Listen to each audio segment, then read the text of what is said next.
Hello, everybody. How are you? Hope you guys are having a good night. So, I just finished watching all three episodes of the Paradise documentary. There were different ways to watch it. You could watch it on Hulu, you could watch it on HBO Max. I watched it on Discovery Plus. So, I watched all three in a row, and I knew it was not going to be good. It was not going to be a good time. And it wasn't. It was extremely dark. For those who are wondering, how much screen time did Corky Love Rosie get? She got maybe 3 or 4 minutes of screen time, and that was it. And I'm glad that they did it that way because the documentary was not about her. It was about those who were victims of the Paradise House and their experiences and what happened to them. That was the main focus. So I'm glad that Investigative Discovery did it that way, focus on the real stories and the real victims and their experiences versus Rosie putting her 2 cents in. Yes, Booger, I'm here. Booger must be feeling my energy. She's just like, I need to be up here with you, mother. So how many of you watched all three episodes? And you're right, Atlantis. I'm with you. Rosie's part seemed like it shouldn't have been in there to begin with. It really didn't add very much. Oh, hold on, Booger. So Rosie did not get much screen time at all. After watching all three episodes, I'm just disgusted and livid. I am just nauseous right now. And my heart goes out to all of the women in the Paradise House that had bad experiences, that experienced SA, that did not feel comfortable being there and things happened to them. It was a hard watch. It was really, really hard. And when I got to the part where they were talking about Cass, my heart broke and I wanted to start crying. Because she's gone much too early. Much too early. She was so young. It just, and you know what? After watching the documentary, let's just call things by their right names, shall we? Let's just do it. Because I think things need to be called by their right names. Stefan, you were not interested in creating a place, a safe place for women, for bigger women. You were not about creating a space for body positivity and women being comfortable in the bodies that they were in, whatever size it may be. No, no, no, no, no. After watching the documentary, it's very clear what you were doing. You wanted a content house.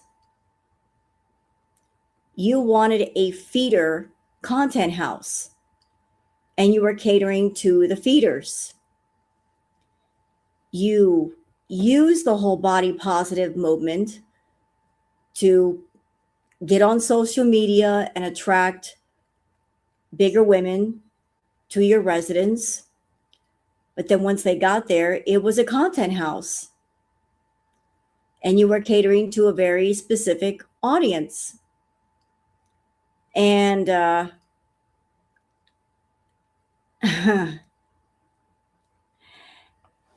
I was watching the documentary, not only did you have cameras all over the place running pretty much all of the time, not only were you taking pictures of the ladies to post on social media for the purpose of growing your social media accounts, you were using the women and exploiting those women to grow your social media accounts because you're a narc, you're a narcissist. And even though you presented that the house, the environment was all about them, really it was all about you.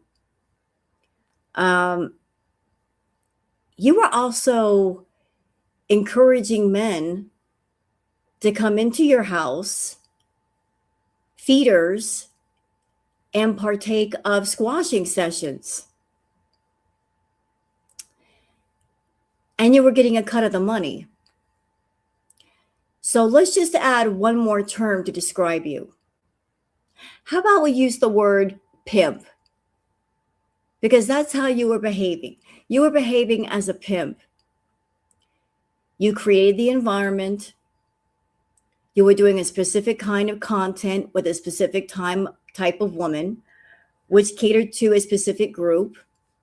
Cameras running all the time, taking pictures for social media to advertise what you were doing, making content. And if the girls were making content, you got to cut of their money. So what is that if not a pimp? Tell me, what exactly is that if not a pimp? That's a pimp to me. And if you guys remember the reaction that I did, he confessed out of his own mouth that he had one of the girls stay at the house and she brought a client, and the client came over and he was supposed to get part of that money. Pimp. You're a fucking pimp. You're a pimp, sir. And you were making money off the girls, despite the fact that you had this big, beautiful house and you created this invention for convertibles and you had tons of money. You were taking the girls' money. Why? For what reason? You created that house specifically to exploit the women, not just for money, but also because you had a certain fetish and you wanted to fulfill it. What did Rosie have to do with it? Honestly, Vanilla, I don't know. They included her in the documentary, and after watching the documentary, I'm like, why did they need Rosie there to begin with? I don't get it. But the whole thing was just dark. Yeah, I took some notes. Yeah, again, not only did Stefan have the feeder fetish and he was encouraging women to be 500 pounds plus, but he was letting men come into the house, feed those that had the squash fetish. And yeah, the feeders could come in, take a session with one of the ladies, and he took a cut from their money. Which is, disturbing. They're going to let strangers into your house for the purpose of making money off the girls and these men. You're a pimp. And speaking of pimp, I want to show you guys something. Like, Like, look, I'm in the adult industry. When it walks like a duck and it quacks like a duck, it must be a duck. And when I was watching that video and he was talking about, yeah, I let a girl into the house and she was supposed to give me part of her money, even though he's in Clark County. And that's a big no-no. You can't do brothel activity in your house in Clark County. That's against the law. That's criminal. So you're allowing this brothel type activity in your house, but you are taking her money too? I was like, yeah, that guy's a pimp. He's a pimp. Pimps, how do they operate? They can be very, very charming people. They can come off like your best friend, your protector, your guardian. But pimps are master manipulators. They will walk up to you. They will talk to you. They will get to know you. And most importantly, they're looking for whatever it is that you're in need of the most. And then they become the provider. If they sense that you're desperate for something, if you're lonely, if you need love, you need affection, they will be the provider. And by providing that, whichever it is that you need, you will give your loyalty. You'll become loyal to that person. And I feel he's done a lot of that in the house. Watching the documentaries, a lot of these women, they just want to be loved and accepted for who they were. Perhaps they did not have great self-esteem. Maybe there were things that happened to them in their life and they were looking for a safe space. And from everything that I saw in the documentaries, that house was not a safe space at all. They were exploited. They were used.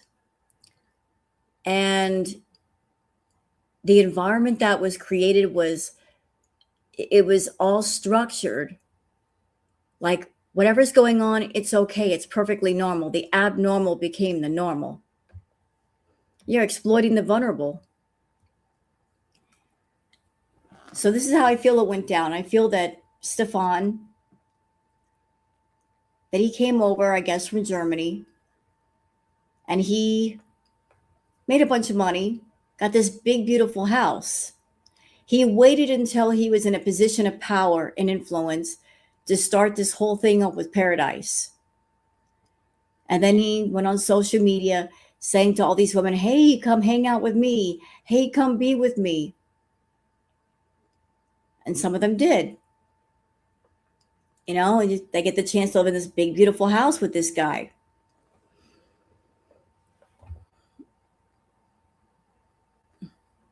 He had his core group of women. And because women were already there, other women felt like they were safe when they weren't safe. And it was during COVID. So it was like everything was structured like he made sure that he was in a position of power and influence. And I'm going to show you guys a couple of things. There's some Twitter peeps that I want to go over. But I want to show you guys something, okay, about some of the tactics that pimps use for their victims. And even though this applies to very young people, this could apply to anybody. So I got this from sharedhope.org. Grooming and recruitment tactics. There is a complex abusive relationship established between a trafficker, pimp, and the victim. A trafficker pimp targets vulnerable youth, such as chronic runaways and adolescents with histories of abuse. These youth are usually easier to manipulate and have vulnerable characteristics such as low self-esteem and a strong desire for protection and love. Traffickers and pimps use calculated and sophisticated recruitment tactics to gain the trust of their victims. So what was his recruitment tactic? social media, Instagram, putting himself out there and using the body positive movement and making videos and TikToks and advertising it as a safe place. Like being the happy guy on social media. Oh, you can trust me. Okay. The following list outlines confirmed tactics used by traffickers and pimps during the recruitment phase. The order of tactics may vary, and recruitment may not include all or any of the trends listed below. It is important to note that during this phase, the trafficker pimp presents as a friend, a boyfriend, or caretaker. His role and agenda as an abuser exploiter is often hidden. Of course it is. So he's just saying, I'm just a happy guy in this great, big, beautiful house. And I love big, beautiful women and body positive. And I love bodies of all sizes, although he didn't accept all women of all sizes in the house. There was a weight requirement, 500 or above. So you require women to be at 500 or above.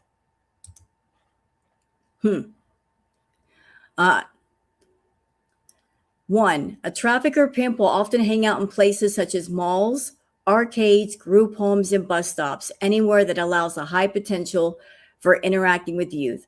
For Stefan, he would go to all these conventions. He was going on social media. Like by going on social media, he was in contact with a lot of people, and he didn't even have to leave the comfort of his house. So he didn't have to go hang out at bus stops or places like that. You know, he used social media to his advantage to pick people out. A trafficker pimp will engage youth in conversations to assess their home and life situation and determine her vulnerabilities and dreams. Again, social media for that. He was talking to people in Discord, talking to women on social media, going back and forth with them. And I'm sure like between this going back and forth and giving compliments, he was asking questions. Because somebody who's manipulative, they will ask questions of you like, what's your home life like? What is your life like been in general? So forth and so on. They're looking for the soft spots in your armor to exploit. Number 3, a trafficker pimp will target adolescents' weaknesses, tell them what they want to hear, and give them what they need. Again, being the protector, being the guardian, being the caretaker, the lover, the boyfriend, perhaps even the father figure. They'll figure out your mindset, your emotional state, and they'll exploit it all. Yeah, and I heard that too. There were minors in his Discord. If they want love, give them love and become their boyfriend.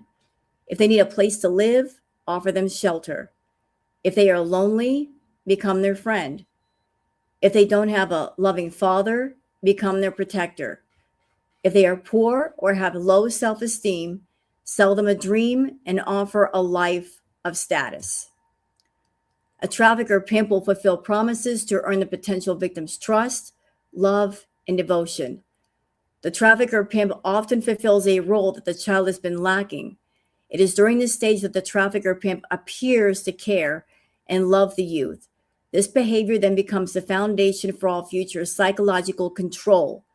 After the relationship turns exploitative and violent, the victim will reflect on this period of time and do anything to re-achieve that positive and rewarding level in the relationship.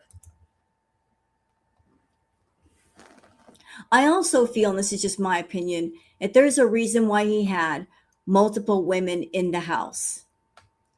That by itself is also manipulative, because by so many women being in the house, that they're all maybe vying for his attention or his favor, he can play them against each other if he wants to.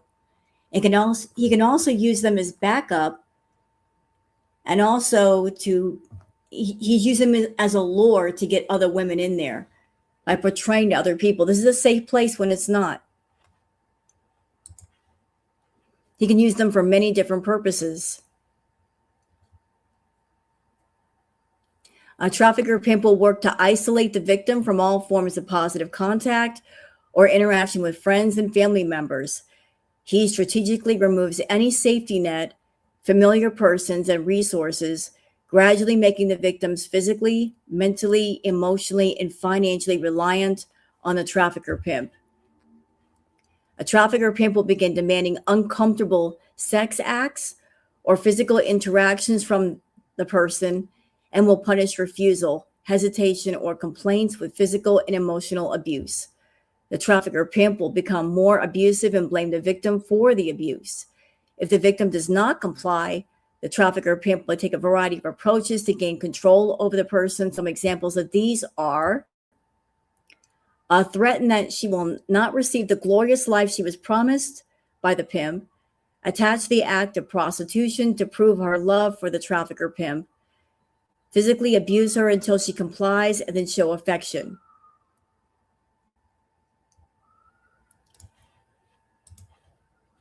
He's a pimp. In my opinion, he's a pimp. Now, he can triangulate everyone. He said he's compared to Hugh Hefner. He's not Hugh Hefner. He may have wanted to be Hugh Hefner of the feeder world, but he's not Hugh Hefner. He's not. Shay was separated from most of her family. And you know what? If you're someone and listen, I don't know the stories of the ladies that are still in the house or the ones that were in the house, but if you are in a position where you don't have a home or you've never been loved, and somebody gives you a home or gives you love, it may inspire loyalty just because of that. Like, oh, I was lacking and I was desperate. I needed a place to stay. I needed someone to love me. And this person came along and provided. So I'm going to pay back what they gave me by giving my loyalty. I will do whatever it is they ask me to do. And if somebody attacks them, I'm going to be part of their shield. He had women cooking, cleaning, and pleasing him to earn their keep. Gross. Yeah, and one of the more gross things that I heard about the house is he wanted the women to be at a certain size. He said himself he likes women that are 500 pounds plus, and he wants the women to be active. And yet, if they reach a bigger size where they're not active, then he's no longer interested. Although he's a feeder. So you got to know that if you're a feeder and you're encouraging these women to do feeder content and to eat, they're going to keep gaining weight, which is going to lead to what? Lack of mobility. So like, I'm going to bring you in the house when you're 500 plus pounds and you're active. But while you're here, if you get to a size where you're losing mobility or you get sick, I am no longer interested and I'm just going to throw you into the trash.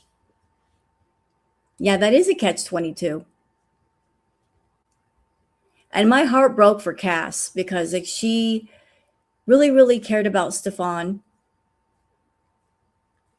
And she just reached a place, like in the documentary said, she reached a place where she just could not do feeder content anymore. And he became less interested in her. So it was like, while you're here, while you're active, while you're able to help me promote Pearadise, do content for me, make videos, take pictures, as long as you're making me money, you can stay. But the moment you're not making me money, you got to go, or I no longer care for you. I care for you as long as I'm able to use you for some purpose. But the moment they become too unhealthy, or I can't post you on social media because you're too sick, I no longer give a shit. Yeah, that part is sad. He broke Cass. He even told her that she had aged out. Yeah, because that's something interesting too. about Stefan. He's got a type. He not only likes women of a bigger size, which there's nothing wrong with that, but he likes them basically half his age. And he likes 21, 22, about that, but then after a certain age, you're too old for him, although he is a middle-aged man. So although he is middle-aged, if you're a girl in the house, you can't be middle-aged. You're not allowed. He likes young women in the house. And again, my opinion, I think the reason why he picks the younger women who are overweight, there is a vulnerability about them. He likes them young for a reason. Maybe part of that has to do with youth and looks, but I'm sorry, I'm just going to say it. An older man can talk circles around somebody who's half their age. Okay? If you're older, you've been around longer, you have more knowledge, have more experience, you can talk your way around somebody who's half your age. Especially someone who may be insecure or have insecurities about themselves, or maybe they've never been accepted by society or loved. You could talk circles around them all day long with your eyes closed.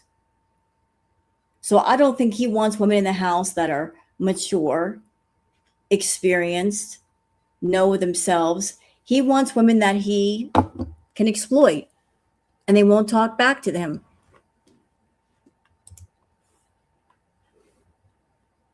And yes, I did see about Foodie that she went live and she talked about her ER update. Foodie, nobody gives a shit tonight. Nobody cares. Good for you. You went to the ER and you got treated. That should have happened long ago. You want a cookie? You want a ribbon? You want a trophy because you went to the hospital and took care of your health? Yay for you. That should have happened long ago, but this is not the night to go live. You should have known better. Nobody gives a shit. Shut up. It's not about you tonight. You haven't watched Pearadise yet? It was dark, Missy. I was watching about Cass and my heart broke for her. Absolutely broke.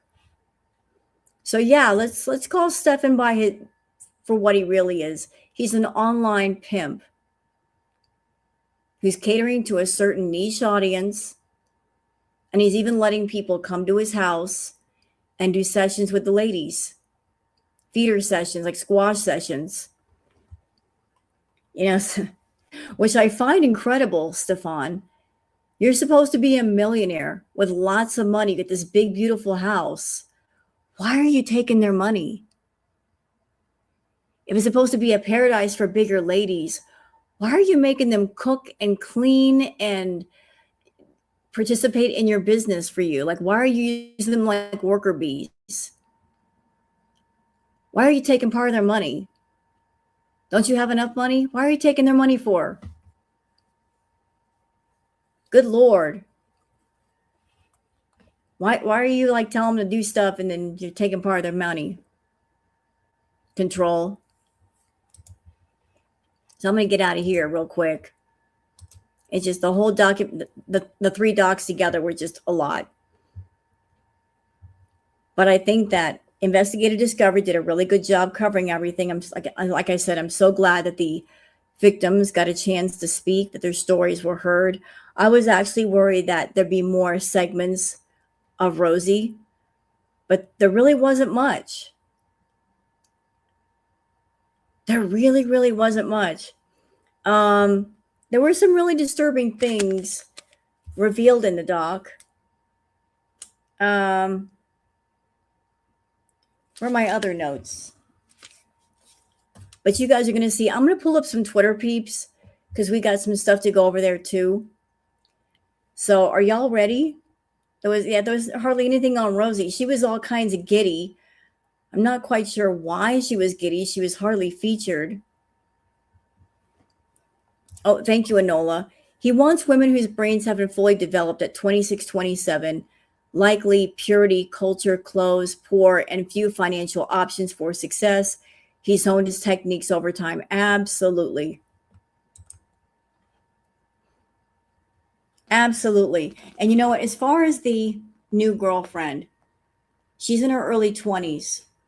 But what's going to happen to her when she ages out? What's going to happen to any girlfriend that he takes that reaches the age of, say, like 30 something? Like all of a sudden you're too old for me and you got to go. I need a younger girlfriend. Nice attitude there, Stefan. Like it might be heartbreaking for that woman or the women who really fall in love with this guy. Like you give this guy all your love and your devotion, you're his shield, and then one day he looks at you and says, "You're too old. You're absolutely too old for me." Okay, so let me just go ahead and get over where I need to be. Y'all, let's get into some Twitter peeps. So there's some stomach turning stuff here.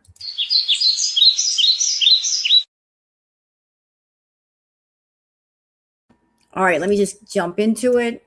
I was saving stuff. All right, so for those of you on Twitter, there's my handle, Wild Girl Sarah. For those of you not on Twitter, that's why I'm doing the peeps, so you guys can see all the stuff being said about Girl World. Millennia Girl says, my thoughts are with the victims of Pearadise. I hope each and every person who survived can find their self-worth and will go on to live happy and healthy lives. To the ones that passed, rest in peace, find peace and rest. Yeah, I agree with those sentiments. Sunburst Terrell says he doesn't even have contact with his twin boys. So it was revealed in the documentary that he has twin sons and he has no contact with his own sons.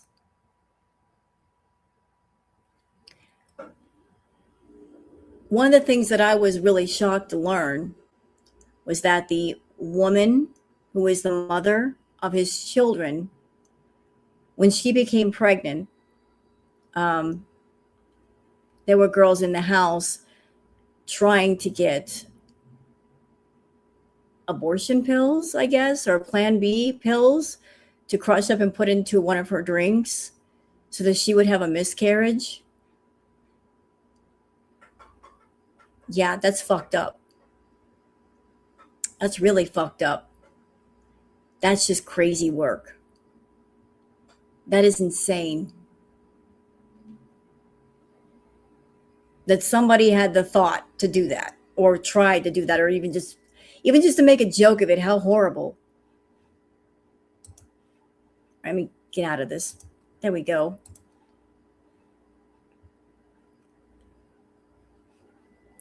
I wonder if he would ever say that they are too big for him. Well, you know what? Every person is different. Some women can be 6 feet tall or 6'4" and be 700 pounds and still have mobility, whereas someone who's like, say, 5 feet tall could not do that. So a person's mobility and the ability to be mobile, it goes from person to person. I guess with Stefan, it's like as long as you can get as big as you want, but the moment that you are not able to be mobile and be active, I have no use for you. He said he wants them mobile. He doesn't want them bedbound. He doesn't want them to a place where they're so sick they can't do anything. And I think a lot of that has to do with the fact that he is putting those girls to work. They are representing Pearadise. He's trying to put out to the world, like, this is Pearadise and we're all having fun here. He's got the cameras rolling 24/7 and using them to make content. Well, he can't make content off of somebody who's sick and bedbound. So it's like being mobile is a requirement. You know, you gotta put you to work. So like you got a content house, Stefan, and you're using the girls as content. Those are your content models. You're exploiting them and you're gross. Two-Tail Caperer says, Quirky Love Rosie crashed out for 3 weeks straight, had peace talks with predators, and cried on the toilet for 6 minutes to defend her presence in a documentary where she only served as a trailer fodder. The way I would delete all of my social media and never come back. Embarrassing.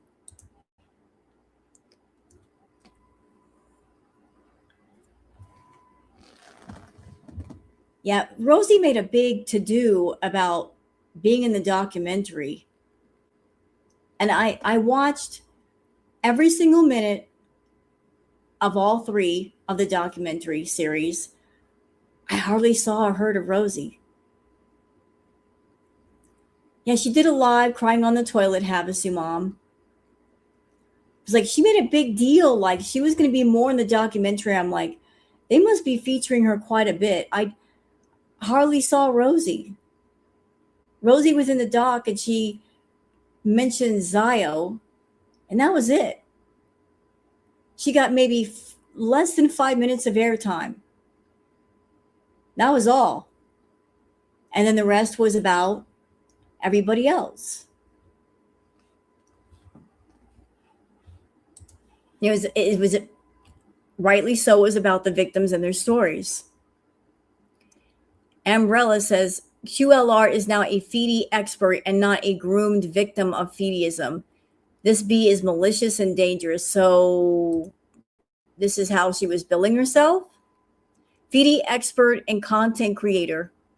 Oh, she's a feedy expert now, is she? Huh. Is that the title she put on for herself?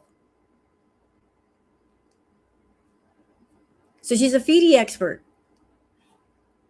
Interesting. Very interesting.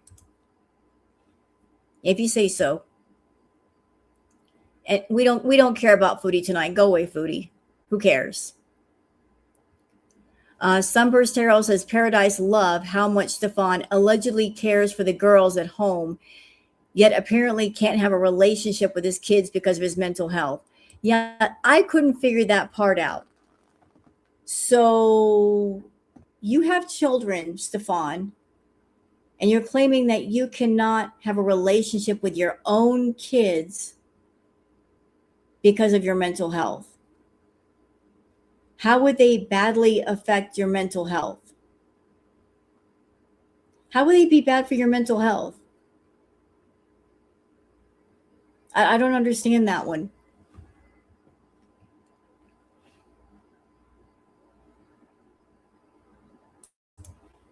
Explain, please. Lori Com says, Quirky Love Rosie, Zyle the Dreamer, went to Pearadise in 2024.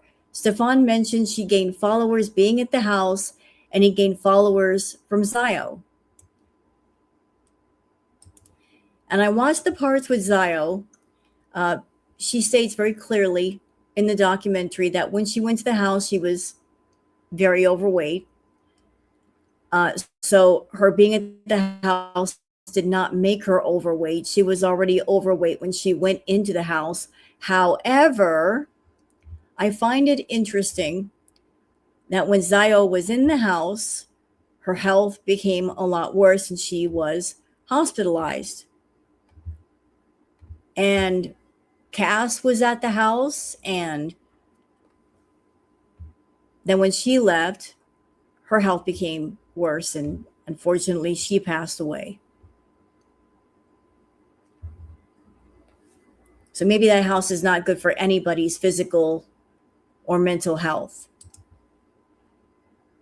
But he liked having Zio at the house because while she was there, she gained followers, but he also gained followers. So again, this is a content house. Like he's got girls there that attract the feeders. They're doing the feeder content, whether it's privately with people or because he's got cameras all over the house. Like there's live streams going on, which attract people to those live streams that like the bigger ladies that might have the feeder fetish. So, and the moment that Zio got sick, that became a bit of a problem. Lazy Texan says Big Girls 1, it was a really hard watch. It was heartbreaking. When Stefan said his twins were, quote, conceived without his consent, I lost my crap. Yeah, he made that comment. That the twins were conceived without his consent.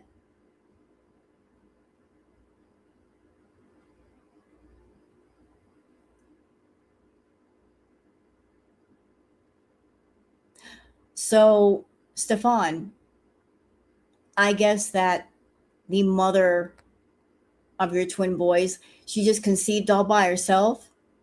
It's an immaculate conception. You lay down with her. And if you lay down with somebody, you are consenting, right? You lay down with her, you got her pregnant.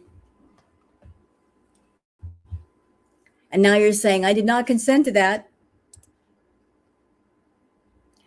Sunburst Herald says, so what? Pearadise is going to blame Zio for bringing feederism into the house? No, feederism was all in that house. I mean, shoot, the notes that I took, you had actual feeders come up in your house and they were doing squash sessions and you were getting a cut of the money. So now you were letting strange men into your house that you did not know to come in there and be with the girls that lived in the house, and you were getting to cut the money, pimp. That's kind of pimp behavior. Is that allowed in Vegas? Operating kind of like a brothel in Clark County? I don't think so. Shame on you. This part, Sunburst Herald says Pearadise Stephen Wilhelmi was recruiting girls to help him get abortion pills to slip to his baby mama. Like, that part blew my mind. I'm like, are you joking right now? What? What kind of nonsense is going down in that house? Yeah, the OMG, the scales and cheering them on when they gain. Get the F out of here. So again, there's the catch-22. To get into the house, you have to be a certain weight. You can't be 300 pounds. You can't be 400 pounds. He wants you at 500 pounds or better. He wants to get you as big as you can possibly get and still be mobile.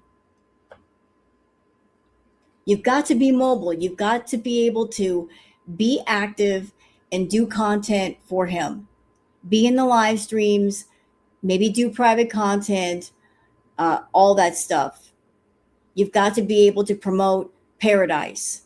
He's got this image of Pearadise. He wants the women to be big and active, frolicking in the pool, everybody looking like they're having fun. If a woman is 500, 600, 700 pounds and she's bedbound and she's sick, that's a negative image. He doesn't want that. So it's like, how far can we push the envelope here? How big can this woman get before she finally does get sick? Yeah, he has to be able to pimp you out.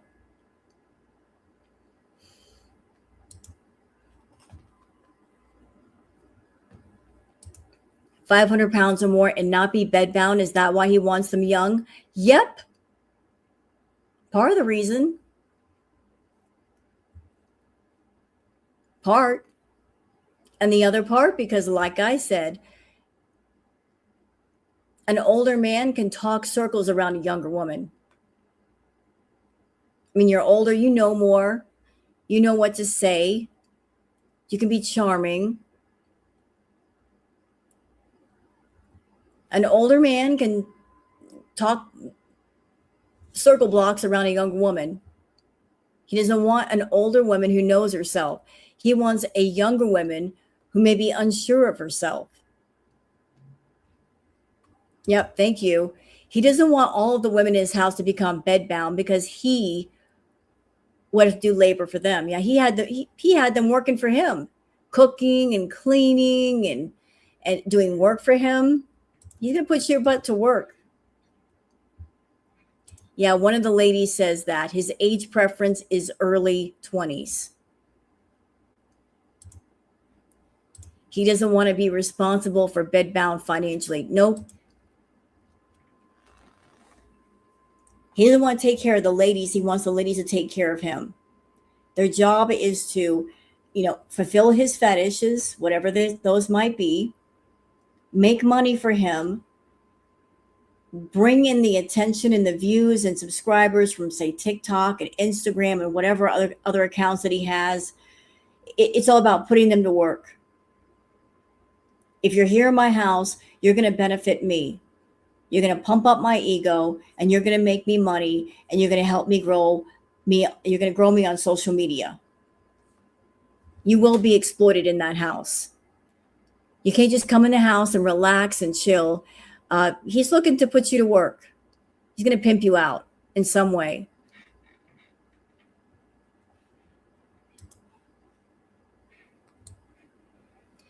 Here's my tweet. So, watching Pearadise doc, and I'm disgusted and livid. Stefan, you are a monster. F you. You exploited women so you can make a content house to grow your social media accounts and get attention, scumbag. I said what I said. I said what the fuck I said. And for the women that still might be in the house with Stefan, just something to think about. He likes them young, but if you age out, then what?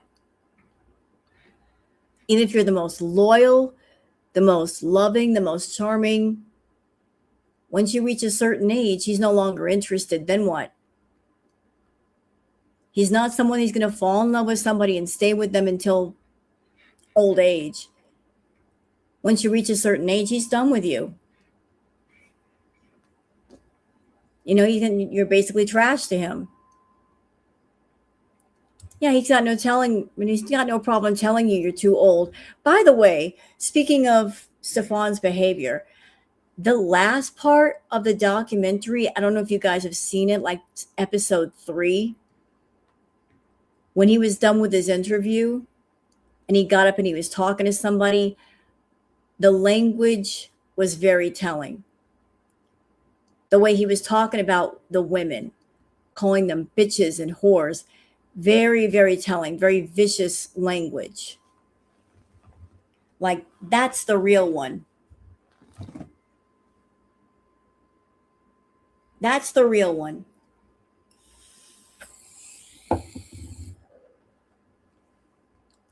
Calling them sluts and whores and bitches. I'm like, this is how you see these women for real.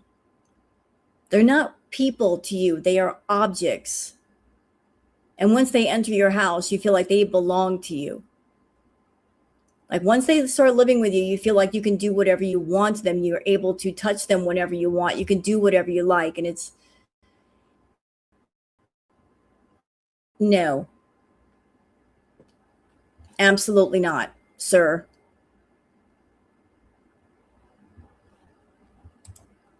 He's just a misogynistic. He seeks out male-centered young women to exploit.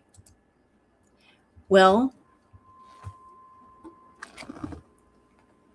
I was watching the doc, and the women in it were beautiful women, beautiful, very beautiful women. But I bet you anything, if I sat down for like just 10 minutes with each one of those women, they would probably tell me something about their lives where they were hurt, or they felt lonely, or they were vulnerable, or something happened to them. And I guarantee you, if he knew that, he took advantage of it. Like,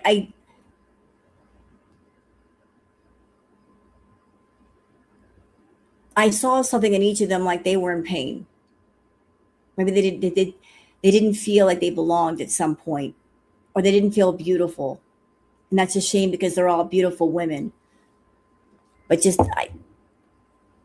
I'm sure he found the qualities inside of them that he could take advantage of, and he did.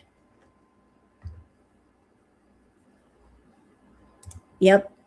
He sees them as property, he owns them. It's all transactional under the guise of body positivity. Yeah, and that part is the most disgusting. Body positivity is about loving the body that you're in and not hating your own body. Whatever size you may be, whether you're small or large. And there's nothing wrong with body positive. Loving yourself and taking care of yourself. Uh, Nothing wrong with that. But I think that he abused the body positive movement for his own gain. He used it as a lure to bring women to him and to attract women to his social media accounts and get in touch with them and start conversations.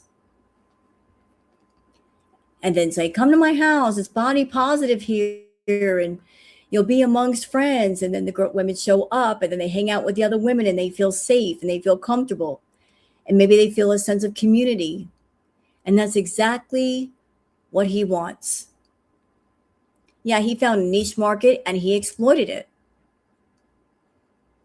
You know, he's coming online and saying, welcome to Pearadise, body positive. Bullshit. You're catering to the feeders and you know it. You just don't want to say it. You don't want to say that you're catering to the feeders, but you are catering to them. Big time. You just don't want to say it. You're hiding it. You're trying to disguise it. You're trying to disguise what's really going on in that house. Who you're catering to and why. And all of the women in that house are content models in one way or another, whether it's on video or a live stream. It's a content house, making you money, getting you attention, growing your social media accounts. If it were just a place for women to feel comfortable, why set up cameras everywhere? Why take pictures all the time? Why post stuff on social media? Why not just make it a house where women can come to? And there are no cameras. There was footage in the documentary where some of the women were saying, there's cameras running all the doggone time. And the only time that those cameras are turned off is when it comes to the hot tub. But imagine living in a house where there's cameras set up everywhere, running all the time. For what reason do you need those cameras running all the time, Stefan? Holy shit. Turn them off once in a while.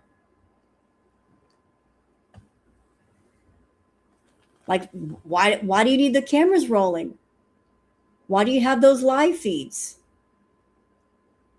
Is that content that you're selling? Is that being broadcast somewhere for profit? I actually watched all 3 episodes of Ophelia back to back on Discovery Plus. He was using it as evidence of consent. You know, that's interesting. That he was using it as evidence of consent.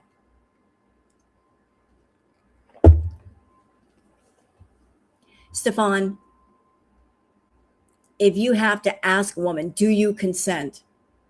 If she's a little drunk, you're asking her multiple times, do you consent?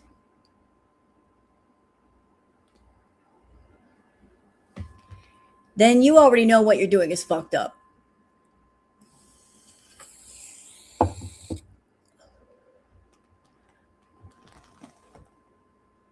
If somebody's a little intoxicated, and even they're feeling a little bit frisky,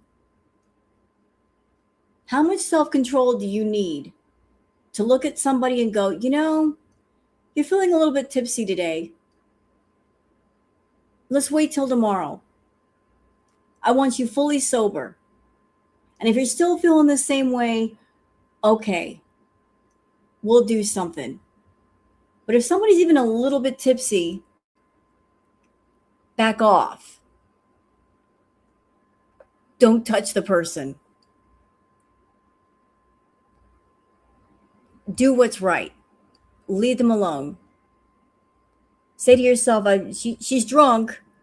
I don't want any bad feelings. I'm going to leave well enough alone tonight.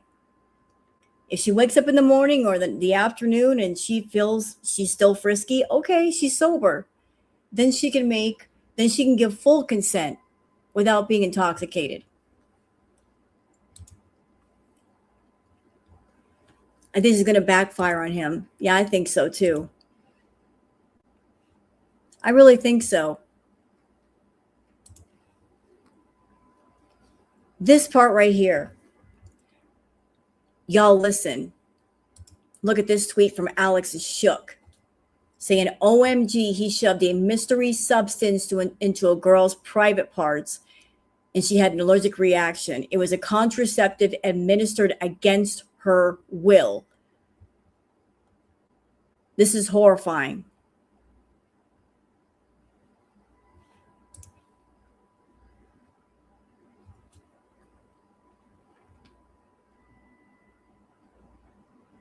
Giving a girl a contraceptive.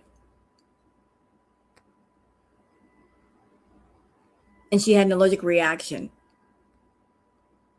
Yeah, he called he called it a kitty treat. How? Why? How is that a kitty treat? You're putting a contraceptive into a woman's private parts, not knowing if that could be deadly to her. What if she had a severe allergic reaction? Yeah, kitty treat gives it PDF vibes. Yep. And then he said it was just a joke. Oh.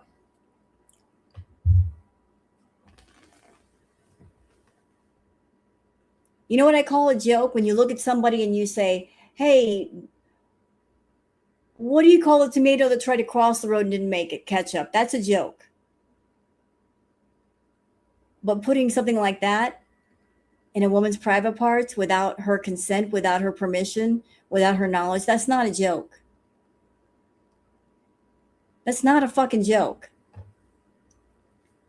That could have been deadly for her if she was severely allergic. She did have an allergic reaction to it. But what if she didn't find out what it was? It could have done damage to her insides.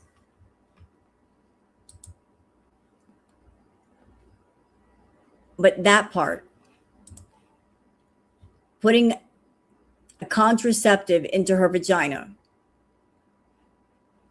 against her will.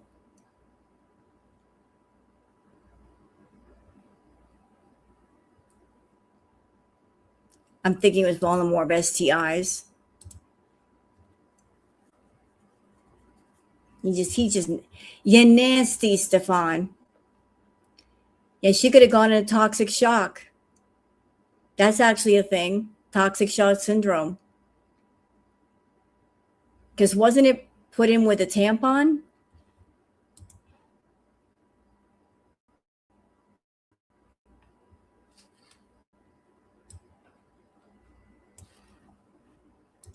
That part made me just drop my jaw.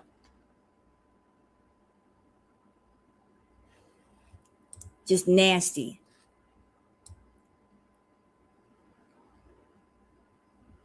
Sunburst Harold says, at Pearadise, he's not into feederism, huh? Oh, yes, he is. He says, I'm not a feeder. The hell you're not. The hell you're not. You're not a feeder.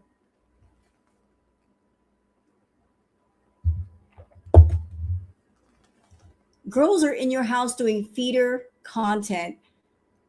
You're having guys come to the house and do squashing sessions. And you're getting a cut of the money. How are you not a fucking feeder? When you're catering to all kinds of angles related to the feeder world. Explain. Explain. You're bringing pizza and everything into that house for those girls to eat. You're encouraging them to gain weight.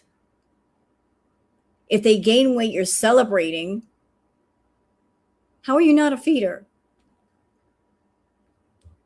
Like if they get on the scale and they gain 5 pounds, he's celebrating.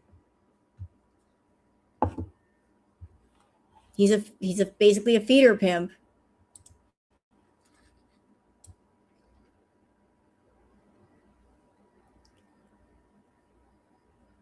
Sunburst Herald says he was manipulating a woman who loved him and was pimping women out for squashing content, feeder content, and taking a cut. Yeah, like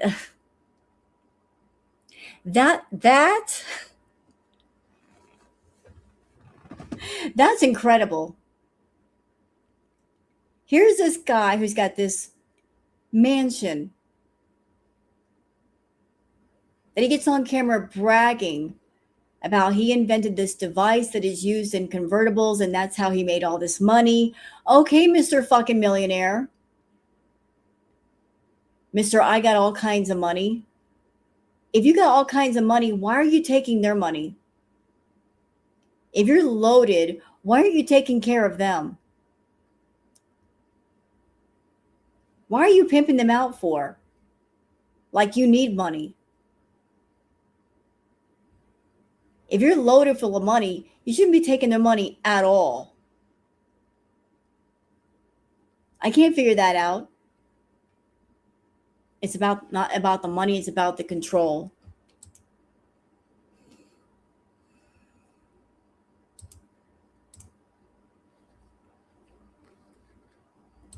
What's that? My father is German. Germans are cheap. It's cultural. Well, I'm not going to classify all Germans that way. But it blows my mind. This guy's like, oh yeah, this is where I made all my money. I had this invention. And yet you're inviting ladies to the house. Like you're going to take care of them and they take care of you when you don't need to be taken care of. You're a grown-ass man. You've got money. You got enough money to have maids and stuff come into the house and do all the cleaning. Why are you putting them to work? Yeah, you're nasty. Like you got Mr. Millionaire, you got that content house, like you need the money. What do you need to pimp them out for? Sunburst Tarot says, Pearadise, it's so effed up that Stefan introduced her into the feederism lifestyle. And then after she left, she spiraled. This is talking about Cass. And he won't take any accountability for his actions where he contributed to her going into the lifestyle on Phoebe. Yeah, about the documentary, a couple of feeder websites got mentioned. One was Curvage and the other was Phoebe. I wonder how those websites are going to be affected tomorrow. I'm sure a lot of people are going to be looking into Phoebe and Curvage. Phoebe is a feeder website. He says he loves to watch women eat. He was down there eating crumble cookies and everything else under the sun with him. Yeah, you're telling these women you have to be mobile for me. They're coming into your house and they're starting out at 500 plus pounds. So you're setting things in motion. I want you to be at a size where I can exploit you and I can sell you and I can put you on display and use you to get attention for me, my house, and the content that I'm producing on TikTok and Instagram. But as I'm encouraging you to eat, as I'm cheering you on to gain weight, if you get too big, then I'm going to turn my back on you. That is really fucked up. That's really fucked up. Like some of the ladies said, we are property. And that is how he looks at them, as property. I couldn't watch the documentary. It was too much. Well, I watched it because I wanted to see how bad it was. And it was really, really bad. Yep, there are feeder pimps. Stefan, in my opinion, is one. He's supposed Mr. Body Positive, but I'm sorry, Stefan. There is nothing body positive about encouraging women to get to a weight where they are very unhealthy. What is body positive about encouraging a person to hurt themselves? What's body positive about encouraging somebody to get more and more sick and less mobile?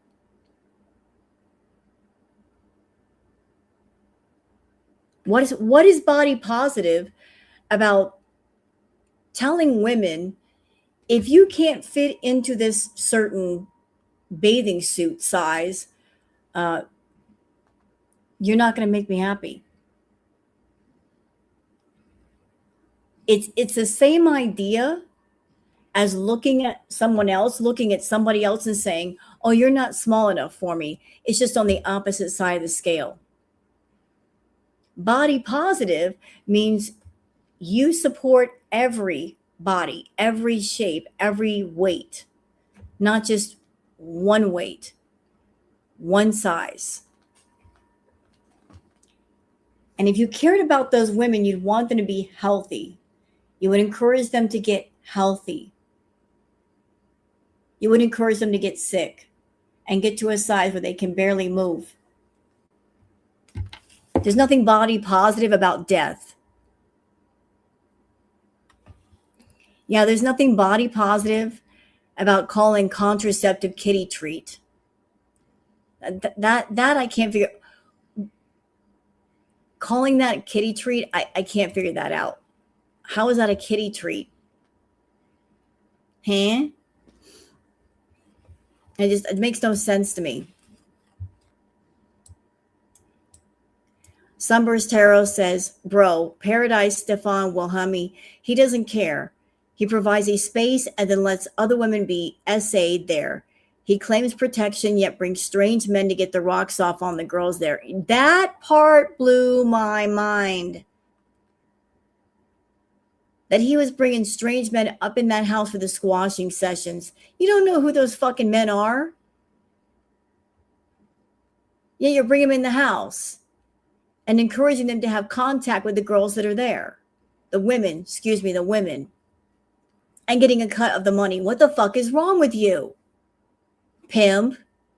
You're pimping.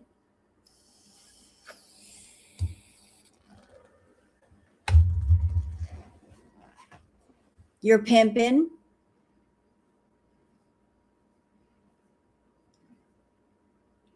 What else would you allow? What else were you allowing in that house, Stefan? What other kinds of shit were you doing in that house that you're accepting money for?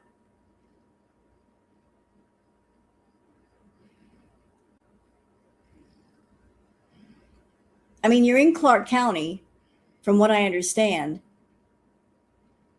The last live stream I did of you and your people, you live in Clark County. And you're doing stuff out of your own house. So is the stuff that you're doing, is it within the law or outside the law?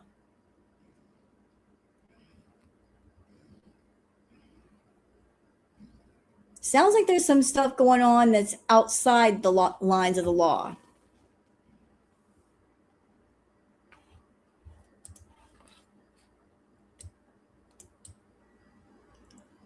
Lauren Collins says, big girls wanted escaping paradise, the dark side of a plus size content creator house. This is the full interview link with producer and director of the Discovery series is below. So this is the producer.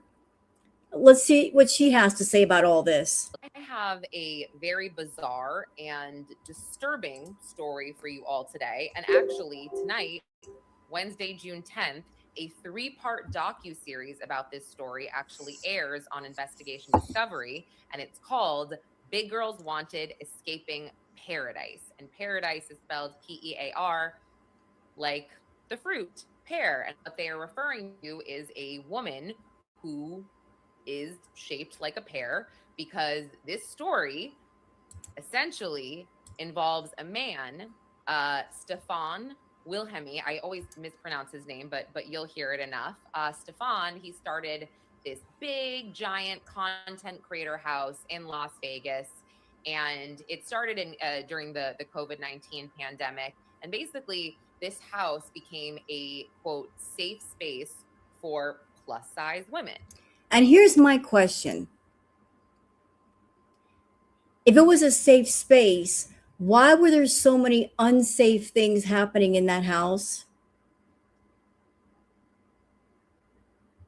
If it truly was a safe space for bigger women, a place where women could go and feel accepted and loved, feel a sense of community, maybe one that they've never felt before, and they can be comfortable in their own skin, which maybe they've also never felt before.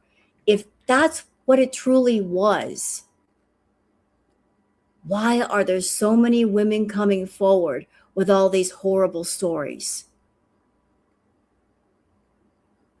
Why? Why? Why are there stories about things happening in the hot tub that should not be happening?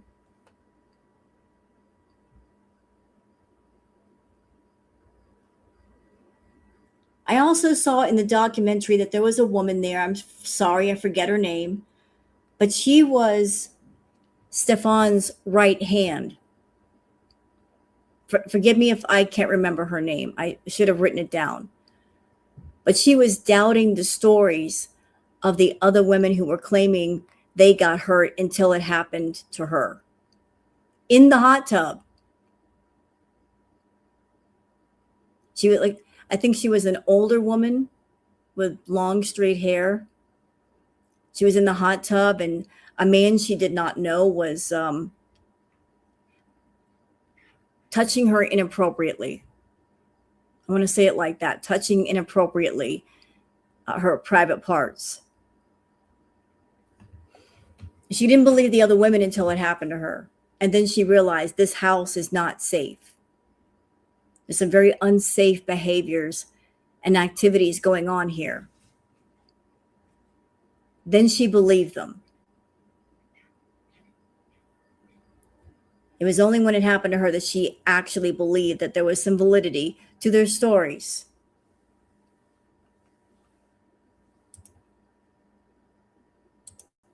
And that doesn't sound so bad, right? I mean, it's a place for plus size women to just not feel like they are outsiders or they are being stared at. And also he equips his home to be suitable for, and when I say plus size women, I mean I'm really talking like 300, 400 pounds plus. And by the way, I'm not shaming anyone. I'm just putting all this information out there. I feel like I always have to sort of do a disclaimer here because hey, it's the internet. So but he equipped his home with, you know, chairs that would be sturdy for them and they wouldn't break a chair, etc. And a lot of these women, they have a very positive experience. Some of them don't. And there are allegations of coercion and someone died. I have Yeah. Yep. So he made this content house, big, beautiful house, outfitted it out for the plus size ladies. He wanted them to feel comfortable. But again, he's not creating this house to be a safe haven for these women. It's all about creating a content house. You want a content house? What do you need besides the content house? You need the models for the content house, do you not? You need the worker bees. Do the work. So you're going to make the living conditions comfortable for them, whatever that takes. Then once they come in and they start living there and they're comfortable, put them to work. He's not doing it for free. He's there to make money. He's there to grow his social media presence. He wants people to know his name. Yeah, and that's sad. That house has a body count. Yep. Absolutely does.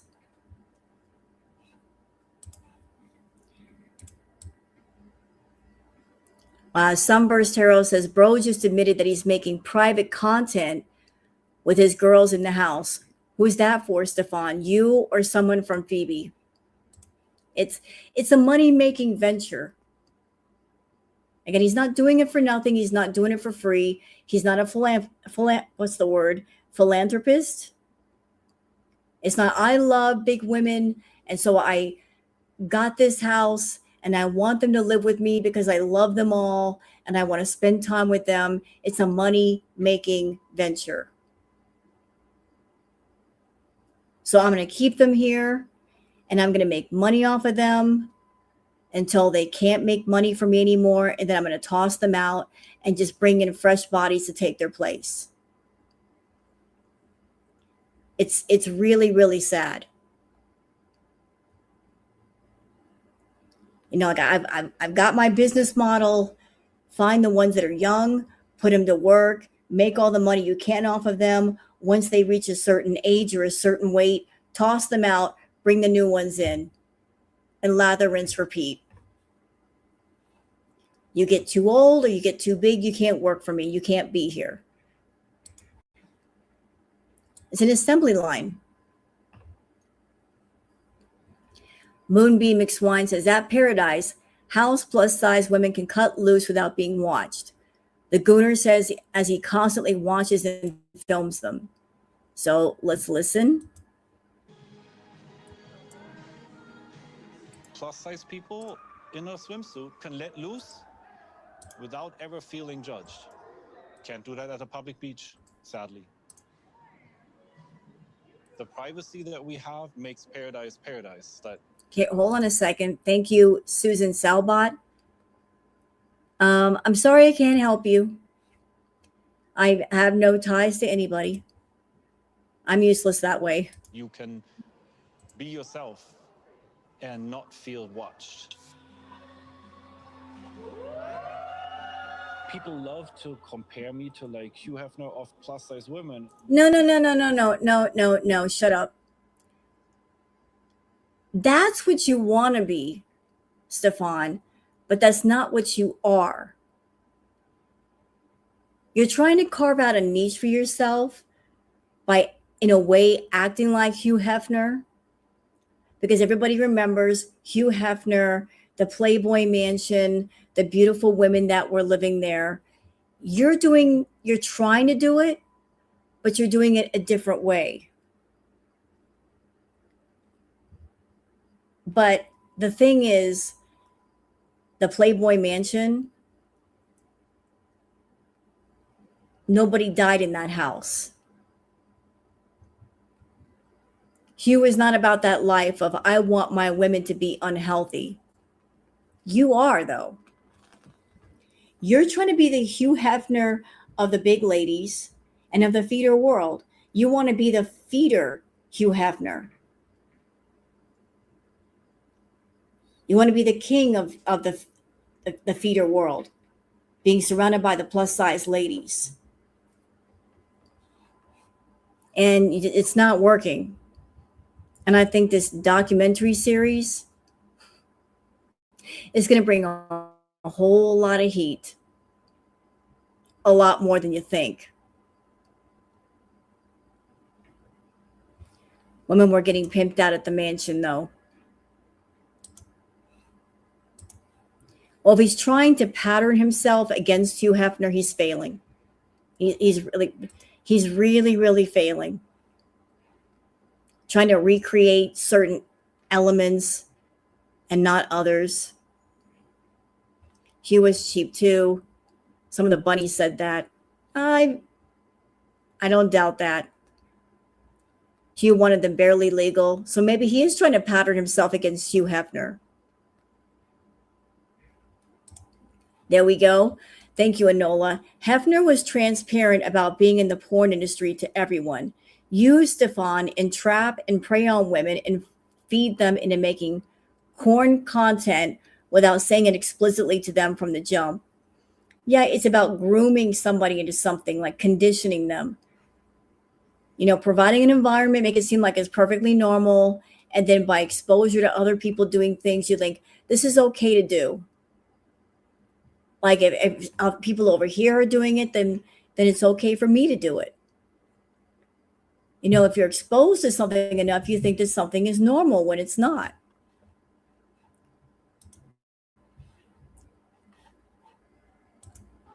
I kind of don't really want to be. I want to be unique. This is Stefan. This is Pearadise. You're not unique, though. You are a death, fat, feeder narc. That's what you are. And you're a pimp. Nicole says, I've come to the conclusion that these death fats never gotten attention will do anything for attention, even if it's humiliating.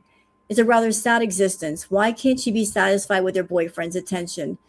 So here's Rosie.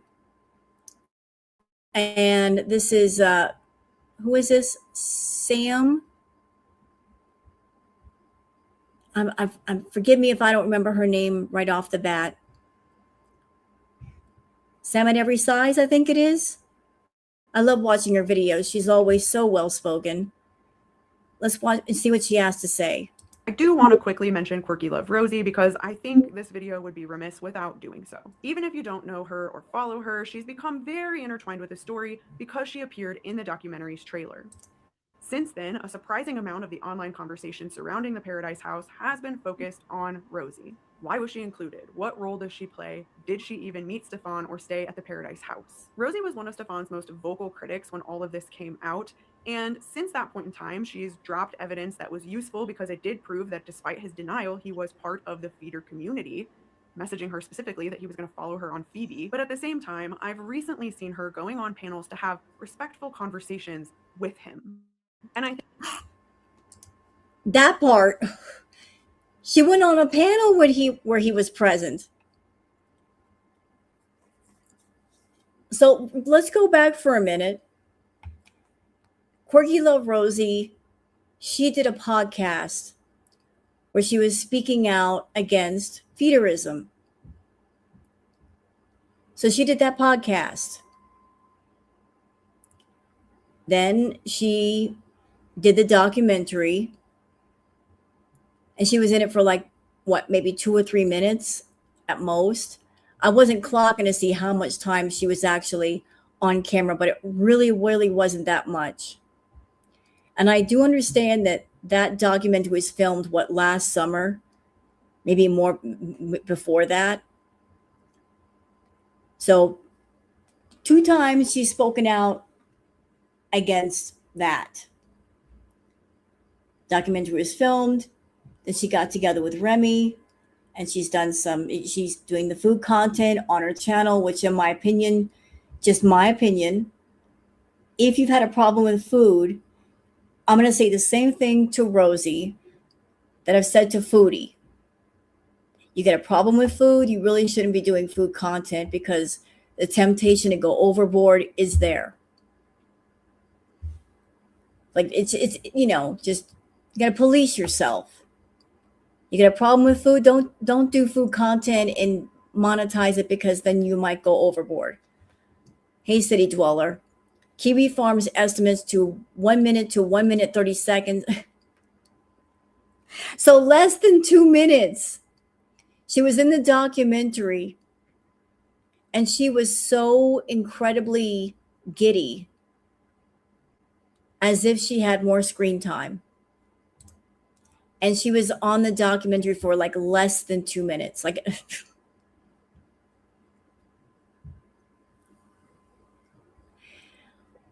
I don't know if there was more footage of Rosie and they cut it down, or if that was the original take, but she was acting like she had more time on screen than she did. But going on. I think that's where things are starting to get messy. Not because Rosie shouldn't tell her story, not because she shouldn't be allowed to share her experiences within this community, but because the conversation is becoming about Rosie herself rather than focusing on the larger issue with Pearadise and this community. The reality is Rosie might have some really valuable insights to offer. She can at least speak to what it is to be young, chronically online, very vulnerable, and plus size. She can explain what it means to be drawn into or groomed into these communities and these situations. That perspective matters. But her perspective shouldn't overshadow this story, nor the women with very serious allegations. They existed before Rosie entered the chat, and they will exist long after she's done talking about it. And I think for me, I need Rosie to consider that when she's on these platforms and when she's talking about the documentary. Her story isn't invalid, it's just not the most important at hand, and she is overshadowing very important things that need to be said and need to be uncovered about the Pearadise house. Agreed. And I think that's where I'm going to leave this conversation for now, because I do want to. And I agree with all of that.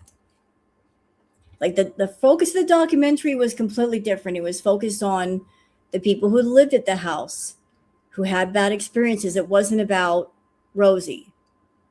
It wasn't centered around Rosie and maybe her story, her perspective. Maybe that could be put into another video or documentary or something, but it was about the victims. It was about their perspective from that angle, not about Rosie herself.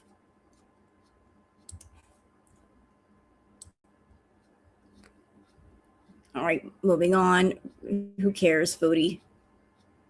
And as far as Rosie on the toilet, I don't know if she was on the toilet. She looked like she's in the bathroom. Like, this is what she had to say.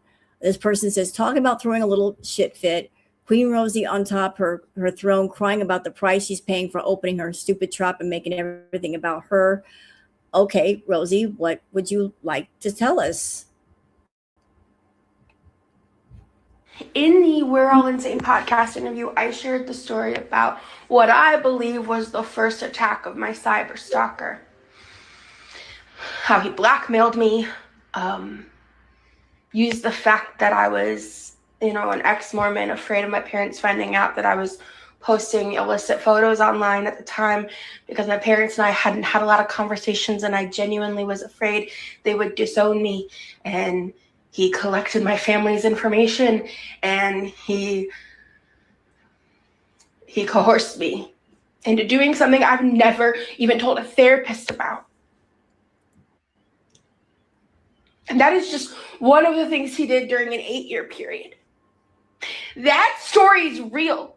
I've never fucking lied about that or any of my fucking trauma. Okay, what else? And I'm reaching to a point, I'm not engaging in reaction content about me. I'm doing my best to avoid it, but I'm getting so much in my DMs and in my own comments. People who put my cousin's names in my comments. Okay, you know what, Rosie? Like I said, long ago you did the podcast. You were on a podcast talking about the dangers of feederism and being in the feeder world. Then you were slightly, very, very slightly featured in this Pearadise documentary. And, the famous line, you don't know the price that you pay. So you did the documentary for Pearadise, and then you get with a guy who's a feeder, Remy, and you're on YouTube. And I'm sorry, Mama, I'm just going to say it. You're doing feeder content. You're getting on camera and you're eating, and the moaning and the groaning and stuff. And you know, that's what the feeder's like, what they're looking for. So forgive me for saying this. I'm not trying to be hateful. It looks like you're utilizing both sides of the fence.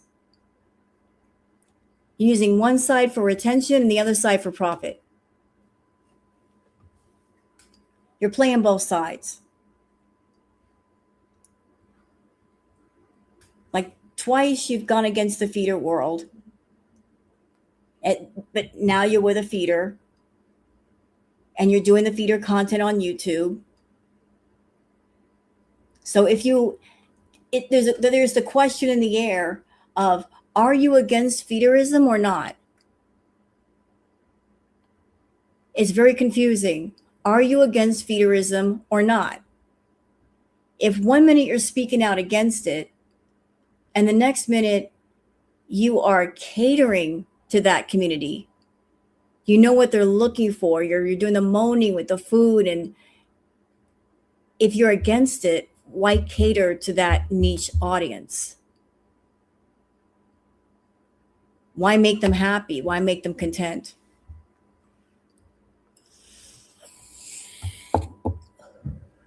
If you're against that world, why would you do that kind of content? Like another example, you're against Stefan and yet you're hopping on panel with him, talking with him. And I hear Stefan say that he's reached a truce with you. You reached a truce with a man who's done horrible things to women. What the fuck?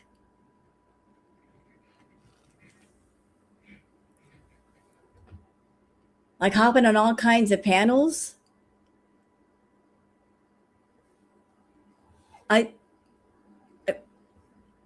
What are your true convictions? What are your true feelings? What do you stand for and what don't you stand for? Not make things worse. But it's like I'm constantly caught between this push and pull of like wanting to speak out and defend myself and wanting to stay quiet to not cause. And you know what? Can I just say something about that, Ganja? Look, when I started reacting to Foodie, I did not know we'd end up here. I had no fucking idea that we'd end up here. When I hopped into Girl World, it's just like, just Amberlynn, Foodie getting online, acting wacky, acting a little crazy, maybe a little drama. You know? Just doing normal reactions. I did not know it would get this dark. I had no fucking clue. And here we would be years later with all this dark ass content. How the fuck did I know? No clue. I know when I started watching Chantal, I recognized that she was doing the feeder content. And I'm like, hold on. She's got a problem with food. I've had a problem with food. I recognize that. But I'm also recognizing she's doing the feeder content and she's trying to be sneaky about it and people need to know. But I had no idea we'd end up here, where I would be in Girl World and clocking Foodie for doing the adult baby shit, the feeder shit, the fetish shit, all the fetishes, pointing it all out because it needed to be pointed out. I had no clue that it would get this bad.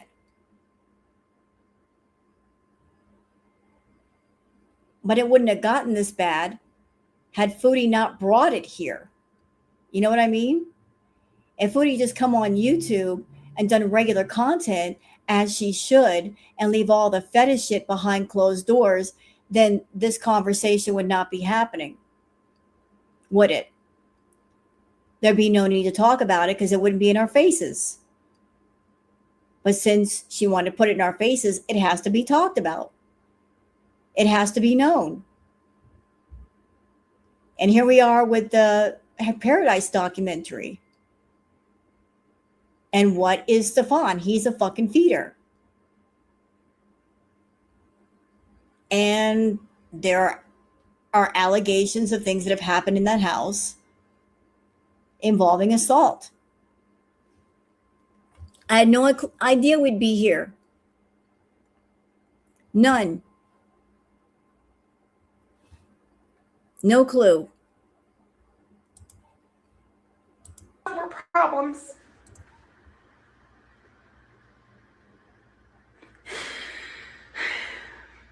All I know is I'm really anxious about tonight. And you know what? The one thing that I knew what would happen because of Rosie being involved in the documentary, I knew what would happen. And I said so. I said, Rosie, like I said it in my lives. I'm like, I know what's going to happen. That because she was part of the documentary, that people were going to be looking around and finding and posting stuff that she's done adult wise. And I've seen it on Twitter, pictures, all kinds of pictures on Twitter,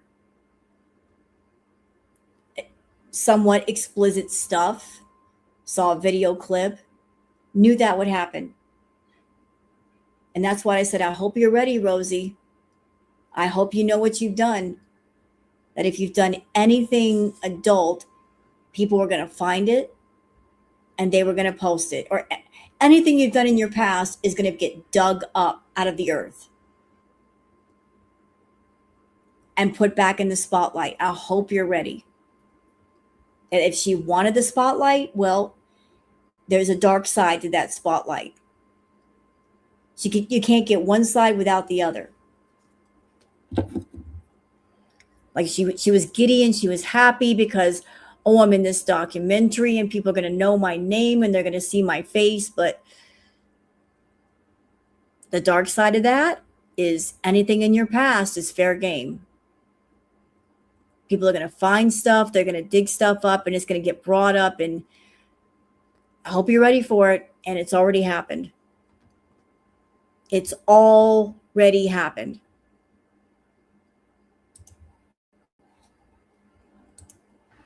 Because just because Stefan isn't the one that hurt me doesn't mean I wasn't hurt. Just because that isn't part of my story doesn't mean that I had something to... Hold on a second. Did she really say that? Is that a quote from Rosie that she kicked in Girl World's door saying she was going to take the crown? Did she say that? Did she actually say she was going to take the crown?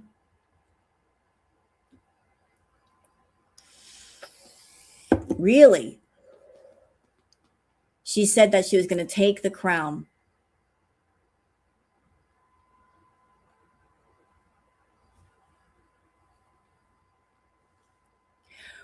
Well, one thing I will say about Rosie, she did achieve the one thing that Foodie Beauty wanted so badly. Foodie's been trying for years to go viral. Years. Foodie has tried everything.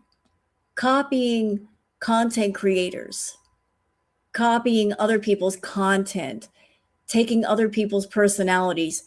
Foodie's been wanting so badly to go viral. And here's this little upstart, Rosie, that achieved that. Did the one thing that Foodie could not do in the 10 years she's been on YouTube. She achieved it. And people know about her. She said she's going to take the crown, huh? What is that saying? Heavy is the head that wears the crown. You know, that crown may look all nice and shiny from a distance, but you put it on your head and you realize just how heavy it is. And it's not so much fun. I think she's figuring that out. What's that? Thank you, Enola. She came into the reactor chats and went on about how she was going to prove that she was the one to watch since the girls failed. I told her, just don't lie, and here we are. Well, maybe she saw an opportunity. Maybe she saw that Amberlynn Reed fell off and then disappeared. And then Foodie has fallen off. And she's like, well, it's up for grabs. That crown is up for grabs. I can grab it. Well, I don't think this is the way to grab it. I really don't think so. I don't think this is the way to grab the crown.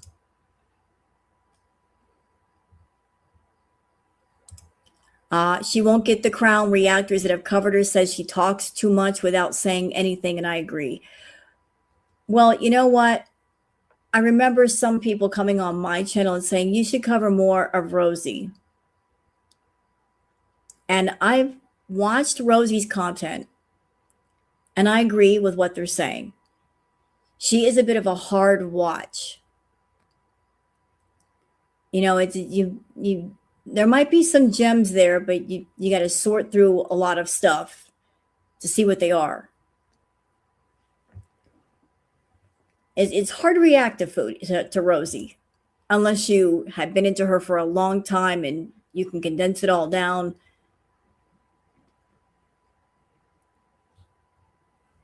She was doing streams from her pool, lecturing the girls about everything and being the same as them.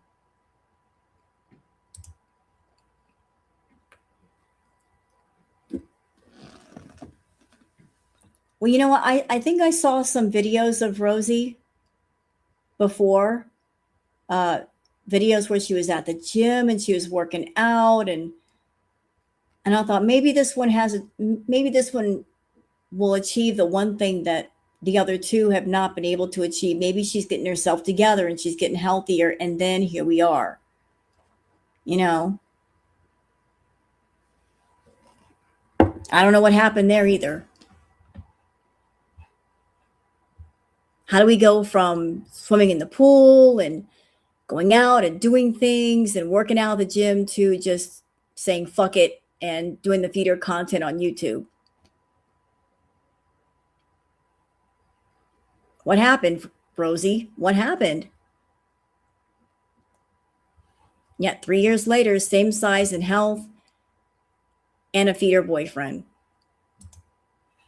And she wants a spotlight real bad. Well, just be careful what you wish for. You just might get it. You want the spotlight? You just might get it, but you may not like it once you get it. I don't think she's liking it. I don't think she's liking it at all. I think it's more than what she thought it would be. Kristen says, commentary account. This is from Aren't You Exhausted? Let's watch. Girl, if you're coming to the internet crying on the toilet about how you feel like you're getting an unfair lens to all of this, I'm gonna need you to like walk back the whole I've done work in therapy, because it's not showing. Not in this. It is not showing. Unfortunately, we are seeing the direct opposite of what you should have learned while in active therapy. I think we need to go back and reread the chapters and let them, to be completely honest. Girl, if you're coming to the internet crying on the and you know, I know Rosie was excited to be in this documentary, but if she had like a minute and 30 seconds of screen time, I just don't see how that's going to make her channel blow up. It's like she was on screen and then she was gone. I don't think that's going to make her channel blow up or bring in a bunch of subscribers or money or something. I just don't see how that's going to happen. You know, like people barely saw you, they barely heard you. So if that's what she was anticipating, I don't think that it's going to work. The memes are blowing up. Oh, Lord. See, here we go. Careful what you wish for. You just might get it. Okay. This person says they said this was body positivity. Let's watch. DV doesn't have the same impact as SA. That's why they went right to SA. DV would have been DV is too harmless. Like, nobody cares about DV. This fucking dickhead. Say it again. So he's talking about the people that accused him of SA, and he's saying that DV isn't as harmful as SA. That's what he's trying to say here. That they accused him of SA because it was much more severe than DV. DV doesn't have the same impact as SA. That's why they went right to SA. DV would have been DV is too harmless. Like, nobody cares about DV, really.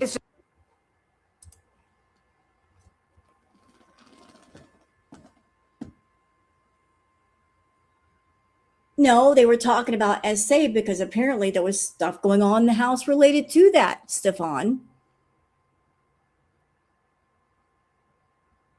From what planet are you from that you would actually think that DV is less harmful than SA? You really are disconnected, sir. You really are disconnected. They only brought up SA because it's the more harmful thing. SA is the more harmful thing than DV.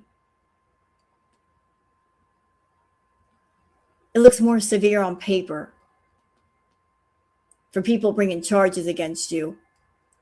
DV is nothing, right? In your world, that makes sense. It doesn't make sense over here, though.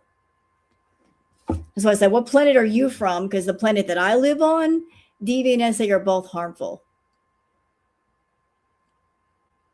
Only a fucked up individual will say something like that. Yep, thank you. Only someone like him would think that. So is he admitting DV then? No, he's not admitting it. He was just the charges that were brought against him.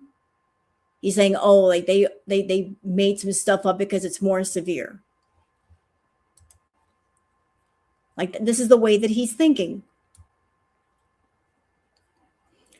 Somebody says, Stefan's got some freaking nerve saying nobody cares about DV really. Of course, he'd be saying that you're disgusting. And Nikki T saying, OMFG, this bitch. QLR, Quirky Love Rosie was in DMs with Zachary Michaels, Apathetic Facts, and also Jordy, on top of the Obese to Beast and Michelle McDaniel as well. This message to Jordy, I'm guessing, was right after the time QLR released her DMs with ALR. Jesus fucking Christ, talk about desperate. So I guess this happened on Jordy's stream. She was everybody's DMs.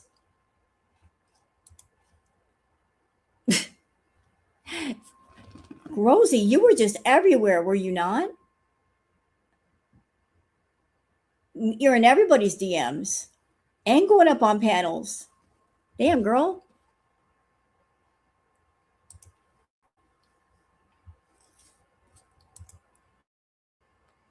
And she wrote an entire book. Look, it just keeps going. She wrote a book to Jordy. Just to Jordy, she wrote a book.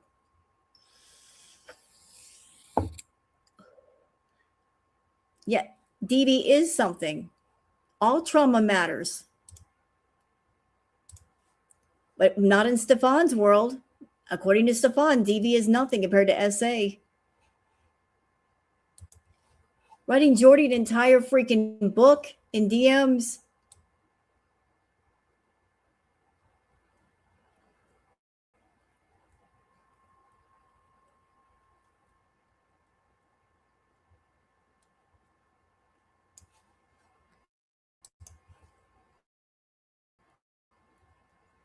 I think, oh, oops. I think he said she sent that in 2024 and he barely saw it. Well, if you saw a message like that in your DMs, you'd be like, I don't want to read that either. That's entirely too much. I need to get myself a sandwich and a coffee to read something like that. Yeah, according to Stefan, DV is harmless, Atlantis. Didn't you know? According to him. What other notes do I have about this? Oh, something that I forgot to add about the documentary. So when Zio went to the hospital, she was there for pneumonia. She had very serious health problems. When she went to the hospital, Stefan sent her food.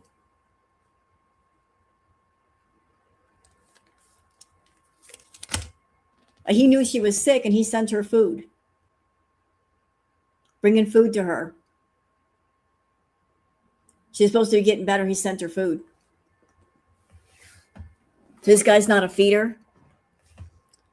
You have somebody who's living in your house for a while, making content. They get very, very seriously ill to the point where you're calling 911. They go to the hospital. And she's in the hospital, still sick. And you're sending her food. She said, she asked me to get it. Well, you know what? He's a grown ass man. He can just say, no, Zio, I care about you. You're sick. I'm not going to get you food. I want you to get better. Didn't she say that wasn't true?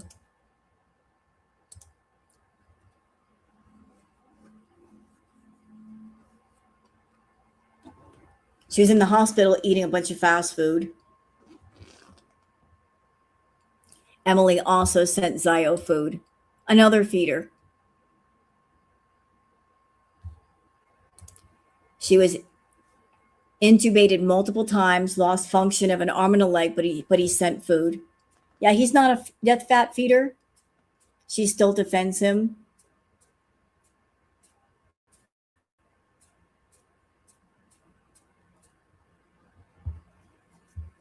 Okay, I'm going to say something.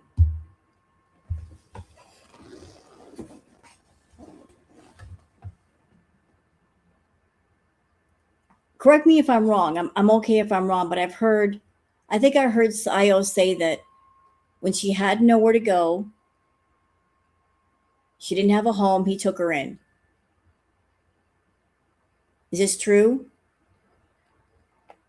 And when she had nowhere to go, no home, he took her in. She got to live at Pearadise.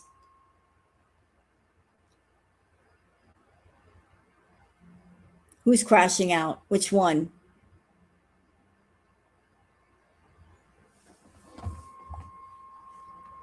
It was true that Zio had no place to go. She had no home. And Stefan took her in. He let her live at Pearadise. If you're someone and you have no home, you're practically homeless. You are essentially in survival mode. Like that's where your mind is in survival mode. If you're looking at a situation where you're going to be homeless, you have no home, you are in survival mode. And if you're in survival mode, you might be in the frame of mind of, I got to do what I got to do when I got to do it just to survive. So if Zio was homeless or about to be homeless and Stefan took her in, she was in survival mode at the time and thinking of her survival. And I don't know what's going on behind the scenes, but if she's still depending on him for her survival, she's not going to go against him.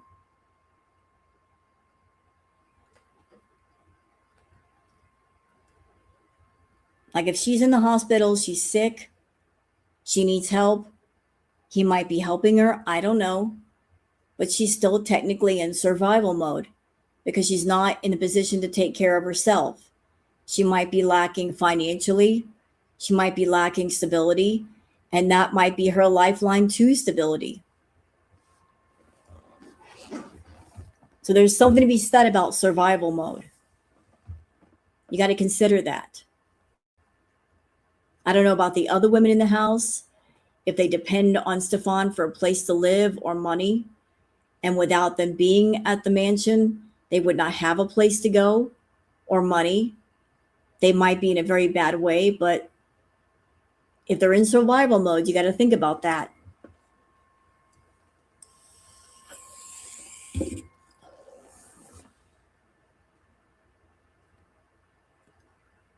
So even if you're living in a situation with somebody that you know is fucked up and doing fucked up things, you may have to act like they're doing no wrong or that you're not seeing it and the rest of the world is crazy. On the outside, you're saying that, but on the inside, you're thinking something completely different. Where you're like, I have to say these things. I have to act this way. I got to put on an act for the sake of my survival. Because I need a place to stay, or I need a way to make money, or I need money. And this is all that I've got. So we got to think about that, chat. That has to be considered.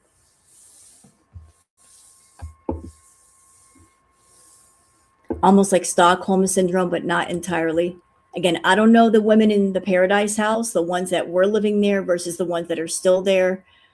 But if you got them alone and said, like, if you weren't here, where would you be? Do you have stability? Could you move out on your own? Do you have your own money? I guarantee you at least one would say, if I weren't here, I don't know where I would go. They may not have a friend to go to. They may not have a relative to go to, a place to move into. So they might be depending on him for their survival.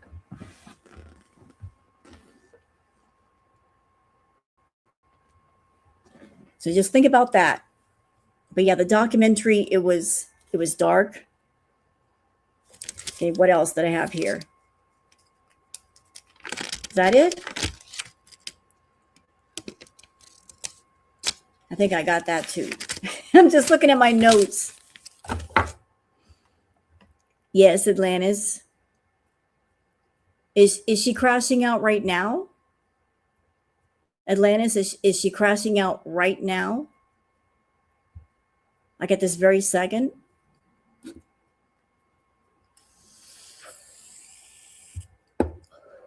Why is she crashing out? For what reason is she crashing out? Is she live right now and crashing out? Or was that earlier?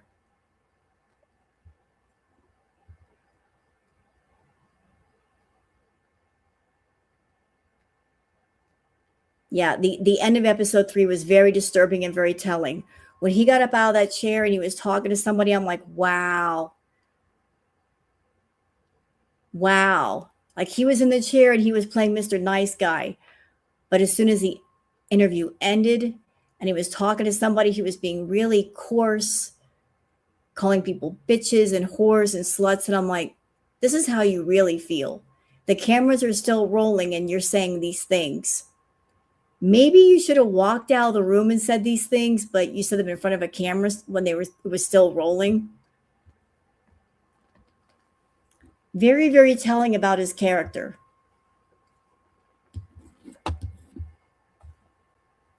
But is Rosie crashing out at this very second? Or was that earlier? It's easy prey for him, someone in survival mode. It's a foodie tactic.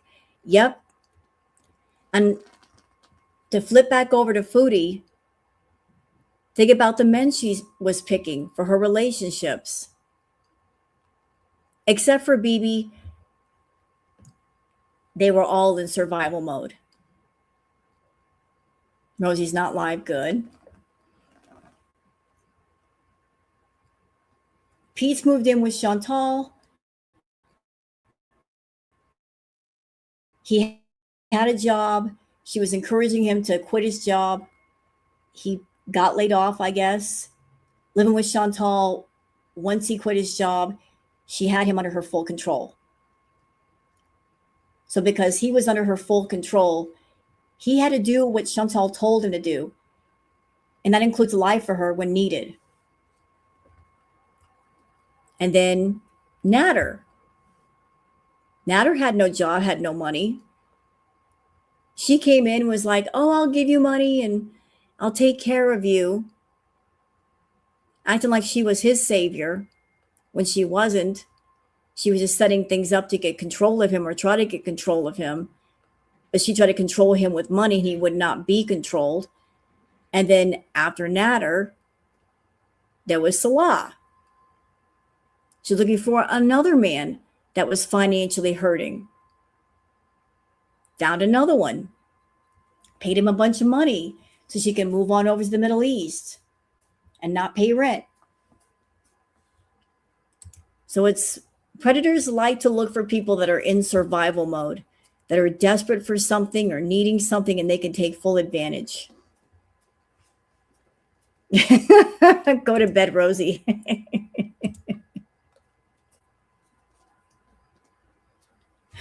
Well,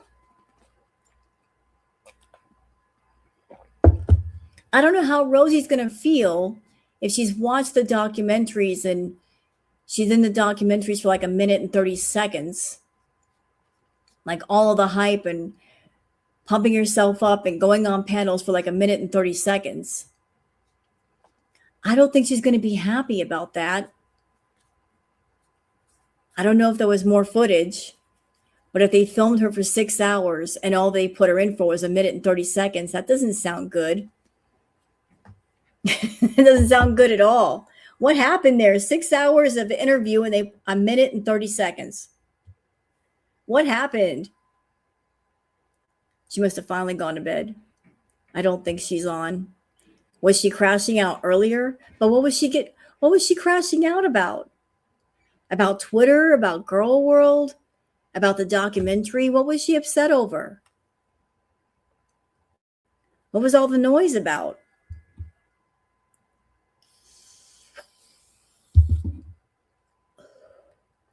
Well, you know what? She did that to herself, Atlantis, because she was hopping on all kinds of panels.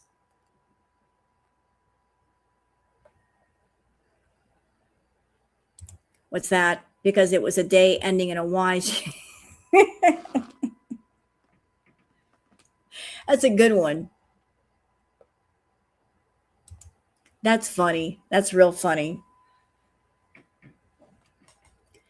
Well, you know what? As much as I don't know how many of you guys saw the documentary and which ones didn't, but if you did not see the documentary, if there's anybody in here that might be triggered with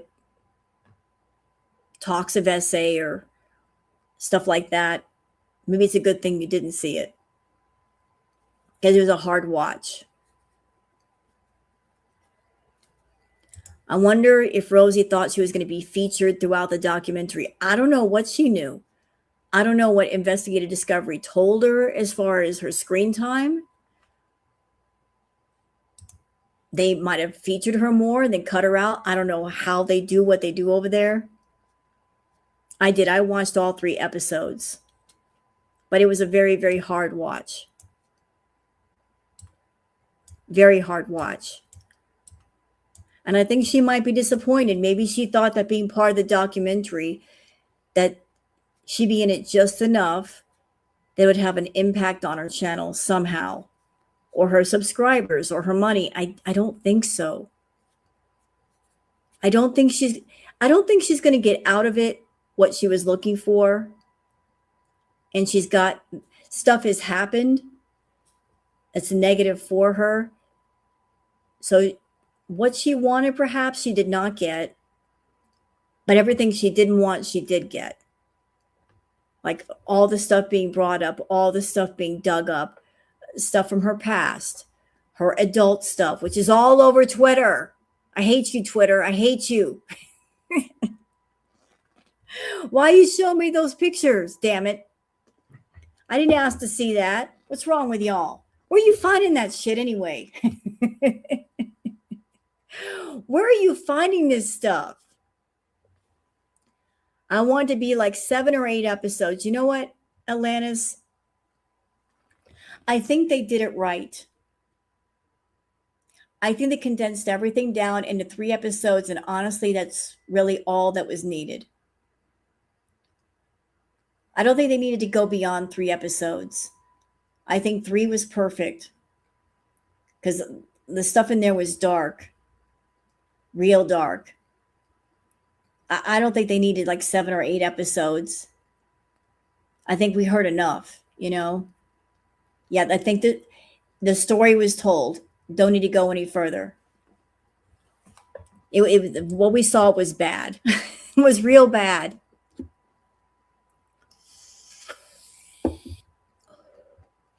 Yeah, it showed who he is and what Pearadise is about. And I hope that anybody considering going to the Pearadise house, they watch the docuseries and go, nope.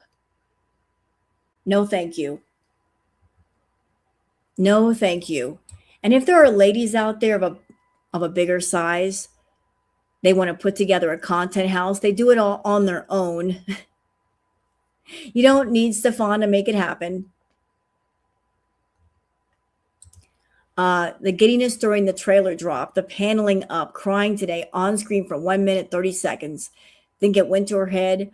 I think that she thought she might be featured more.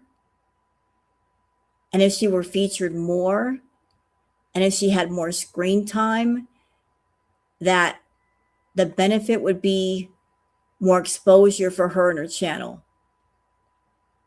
And I don't think she's going to get that. I don't think it's going to deliver to her what she's looking for. And she's going to be very disappointed and very upset about that. Yeah, she's probably hoping it'll go viral. Well, she won't go viral with like less than 2 minutes. I don't qualify for that house. Too old and 350 pounds lighter. Well, I'm 55 years old and I'm 130 pounds, so I certainly wouldn't qualify either, so don't feel bad. I'm too old. I'm too skinny. He wouldn't even look at me. Not that I'd want him to, but he wouldn't even look at me. I'm too small. So don't feel bad. So what are y'all's thoughts about this whole thing? Those of you that did see it. Her memes are more viral at this point. Yep. I did a documentary and all I got were these lousy memes about me all over the place. She might be very upset tomorrow. She might want to wake up and see that her channel has grown, and it hasn't. Knowing Rosie, she probably said a whole lot. That's probably why she's been crashing out all over the internet. The documentary comes out, and Rosie's part was basically a nothing burger. Not only that, but if she went on panels with Stefan, and they had a bit of a truce, or they were talking, that's not a good look either. You know, this person that did all these things, and you're going on panel with this dude. You're talking on panel with him. And then you went on panel with Zio and talking shit about her. That's not a good look either. Not a good look at all.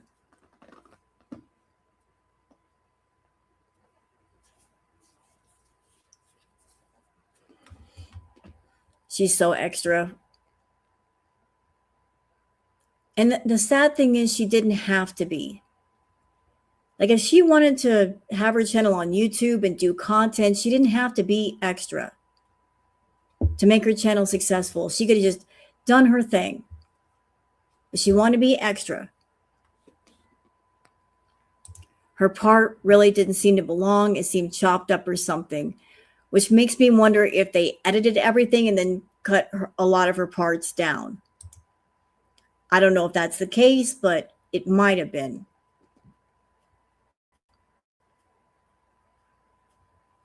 I do know that when Investigative Discovery, when they posted the trailer, there were a lot of comments from Girl World about Rosie, and they took down the trailer and they re-uploaded it because they wanted to get rid of a lot of the comments. And then Girl World went right back to the trailer and posted comments again. Girl World was relentless. You put up one trailer, I posted a bunch of comments were made, they took it down, trying to scrub it clean. They re-uploaded the trailer. Here comes Girl World.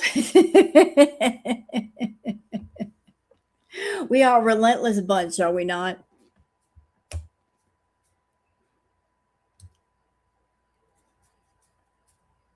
At Atlantis Mermaid, Rosie was only shown as a Phoebe content person. So that was her role in all of this.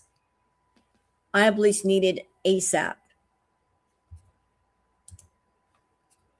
So I'm sure tomorrow morning there's going to be a lot more coverage of the documentaries, guys. Like maybe a lot of people talking about this. I just want to get my thoughts out there before the night's over, while it was still fresh in my head. I've prayed for all the victims that they find healing. And in my opinion, Stefan should be in jail. He should be going to jail.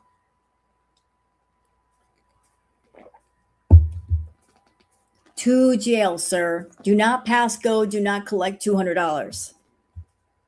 It was really, really bad. And I hope that all the ladies that are still in the house, they wake up and they go somewhere else before something happens to them.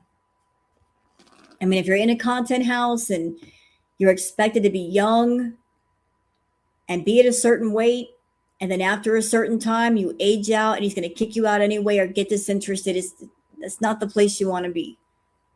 You're not around someone that truly cares about you. They're just utilizing you for a time. And then once it's over, they move on to somebody else, which means they don't really care. I'm glad at the end, the main girls could come together and kind of heal together. Yeah, that made me happy. It made me very happy to see that. So, you know what, guys? It's like 12:30. I just wanted to put my thoughts out there. I'm sorry that I could not react to the documentary, but maybe that's a good thing considering the content that was in it. But you guys got the rundown. He's using the body positive movement as a front for the feeder fetish, for having a feeder fetish content house, even going so far as to bring clients to the house for squash sessions where men have actual contact with the ladies there, which I think is gross, very, very gross. Taking part of their money, making them work for him. What the fuck? He's supposed to be a millionaire and he's taking their money. It's a front. It's an absolute front. It's a front for him being a pimp. And yes, Stefan, you are a pimp. You are a pimp, sir. You're taking part of their money. You're a pimp. Yeah, squashing. That's a fetish thing, Enos. The squashing. And squashing is where someone of a bigger size sitting on someone of a smaller size. It's a fetish thing. It's completely a fetish thing. Like somebody getting the sensation of being squashed. That's an actual thing. Resting on your weight on somebody. Again, I never thought we would arrive here talking about all these fetishes. What the fuck happened? How did we get here, girl world? Damn it. We went from reacting to the girls on YouTube to all this other shit. All right, I'm out, y'all. I'm going to leave you guys with a nice, pretty song. And I hope you guys will be okay for the rest of the night. So y'all take care and have a good one. Bye.